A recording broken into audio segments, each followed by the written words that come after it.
नमस्कार.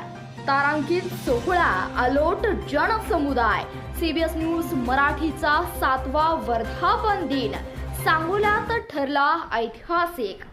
निपक्ष पत्रकारितेचा बाणा आणि लोकशाहीचा चौथा स्तंभ खऱ्या अर्थाने बळकट करणाऱ्या सीबीएस न्यूज मराठी चॅनलचा 7वा वर्धापन दिन सोहळा काल सांगोला नगरीत ऐतिहासिक थाटात संपन्न झालाय. 22 फेब्रुवारी रोजी सांगोल्यातील कविराज मंगल कार्यालय येथे पार पडलेल्या या सोहळ्यानं केवळ गर्दीचेच नव्हे तर लोकप्रियतेचेही सर्व विक्रम मोडीत काढले. या दिमाखदार सोहळ्याचे मुख्य आकर्षण म्हणजे राज्यस्तरीय आदर्श सेवा पुरस्कार वितरण सोहळा. समाजाच्या विविध स्तरात उल्लेखनीय कार्य करणाऱ्या 90 गुणवंत मान्यवरांना यावेळी मान्यवरांच्या शुभहस्ते सन्मानित करण्यात आलं. सन्मान चिन्ह आणि मानपत्र स्वीकारताना या पुरस्कारार्थ्यांच्या चेहऱ्यावरील आनंद सोहळ्याची उंची वाढवत होता. कार्यक्रमाची सुरुवात दिमाखात दीप प्रज्वलनाने झाली.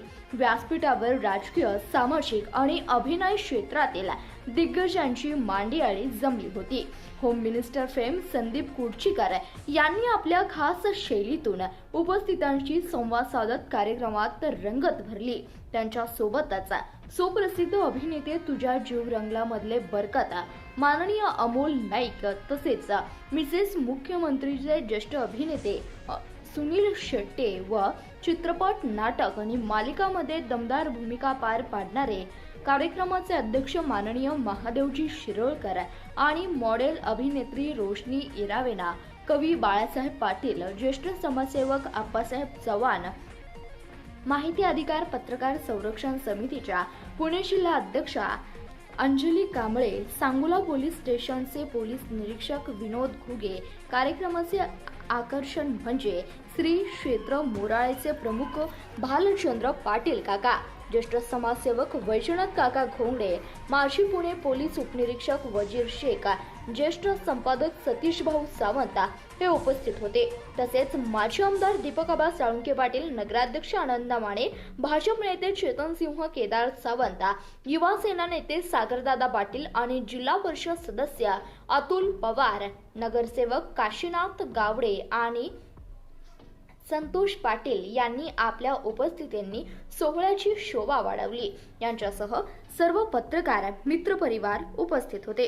कार्यक्रमाच्या वेळी जमलेल्या अलोट जनसमुदायात हेच सीबीएस न्यूज मराठीच्या 7 वर्षाच्या यशाचे गमक असल्याचे बोललं जात होतं. लोकांचा विश्वास हीच आमची कमाई आहे अशा भावना व्यवस्थापकांकडून व्यक्त करण्यात आल्या. यावेळी संदीप कुडचीकर यांनी आपल्या मनोगतातून कला आणि पत्रकारिता याचा समाजावर होणारा परिणाम अधोरेखित केला. गेल्या 7 वर्षापासून सीबीएस न्यूज मराठीने सत्तेला प्रश्न विचारण्याचे आणि सामान्यांचे प्रश्न मांडण्याचे धाडस दाखवले आहे. हा वर्धापन दिन केवळ एका चॅनलचा नसून तो प्रत्येक प्रेक्षकांचा उत्सव ठरला. कार्यक्रमाच्या शेवटी उपस्थितांनी सीबीएस न्यूज मराठीला पुढील वाटचालीस भरघोस शुभेच्छा दिल्या.